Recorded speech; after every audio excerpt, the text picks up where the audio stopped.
Operation కగార్ను వెంటనే నిలిపివేయాలని demand చేశారు CPM రాష్ట్ర కార్యదర్శి జాన్ వెస్లీ. అణచివేతకు, దోపిడీకి వ్యతిరేకంగా మావోయిస్టులు పోరాటం చేస్తున్నారని గుర్తు చేశారు.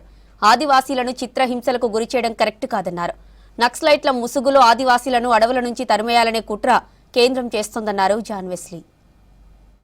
కేంద్ర ప్రభుత్వం ఆపరేషన్ కగార్ పేరుతో మావోయిస్టులను అంతమొందించేటటువంటి కార్యక్రమానికి పూనుకున్నది. దీన్ని వెంటనే నిలిపివేయాలని చెప్పి అన్ని వామపక్ష పార్టీలు డిమాండ్ చేస్తున్నాయి. సిపిఎం పార్టీగా కూడా డిమాండ్ చేస్తున్నాం.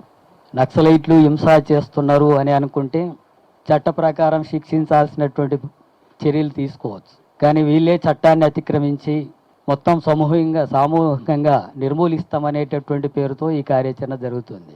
ఆదివాసీలు ఉండేటటువంటి అత్యధిక ప్రాంతాలన్నింటిలో కూడా పోలీస్ పికెటింగ్లు ఏర్పాటు చేసి, బలగాలను ఏర్పాటు చేసి, పోలీస్ స్టేషన్లంతా కూడా ఆదివాసీలనంతా కూడా క్యాంపుల్లో పెడుతున్నారు. వాళ్ళకి సరిగా తిండి పెట్టడం లేదు, వాళ్ళకి సరైనటువంటి సౌకర్యాలు ఇవ్వడం లేదు, చిత్రహింసలకు గురి చేస్తున్నారు ఆదివాసీలని.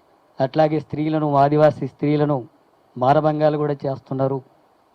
ఆ మానభంగాలకు గురవుతున్నటువంటి ఆ మహిళలు మమ్మల్ని ఈ రకమైనటువంటి పద్ధతిలో హింసించే కంటే చంపేయండి అని చెప్పి కూడా అంటున్నటువంటి సందర్భాలు ఉన్నాయని బయటికి వ్యక్తమవుతుంది. అట్లాగే పురుషుల్ని చిత్రహింసలు పెట్టేటటువంటి క్రమంలో మర్మాంగాలను కోసివేస్తున్నటువంటి దారుణమైనటువంటి ఘటనలు జరుగుతున్నాయని చెప్పి వస్తున్నాయి. ఇలాంటి హింస, ఇలాంటి దారుణమైనటువంటి అణిచివేత జరిగేటటువంటి చర్యల్ని కేంద్ర ప్రభుత్వం పూనుకుంటుంది. ఆ అడవుల్లో ఉండేటటువంటి ప్రాంతాలనంతా కూడా అక్కడ ఉండేటటువంటి ఖనిజాలని, సహజ వనరులని ఈ కార్పొరేట్ సంస్థలకు దారదత్తం చేయాలంటే నక్సలైట్లు అడ్డంగా ఉన్నారు, ఆదివాసీలు అడ్డంగా ఉన్నారు. అందుకని నక్సలైట్ల ముసుగులో మొత్తం ఆదివాసీలను కూడా నిర్మూలించాలి, ఆ ప్రాంతాన్ని. అది పెట్టుబడిదారులకు, కార్పొరేట్ సంస్థలకు అప్పగించాలనేటటువంటి ఒక కుట్ర కూడా ఇందులో ఉంది. ఉగ్రవాదులను సైతం చట్టపరంగా శిక్షించాలన్నప్పుడు మావోయిస్టులను కూడా చట్టపరంగానే శిక్షించవచ్చు.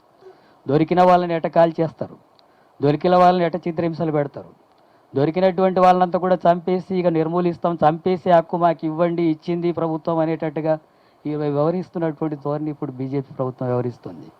అందుకని ఇలాంటి ఫాసిస్టు ధోరణుల్ని మనం వ్యతిరేకించాల్సిన అవసరం ఉంది. ఆ హింస పేరుతో మొత్తం మావోయిస్టుల్ని, ఆదివాసుల్ని నిర్మూలించేటటువంటి కార్యక్రమాన్ని పూనుకుంటుంది. దీన్ని కూడా వెంటనే ప్రభుత్వం ఉపసంహరించుకోవాల్సిన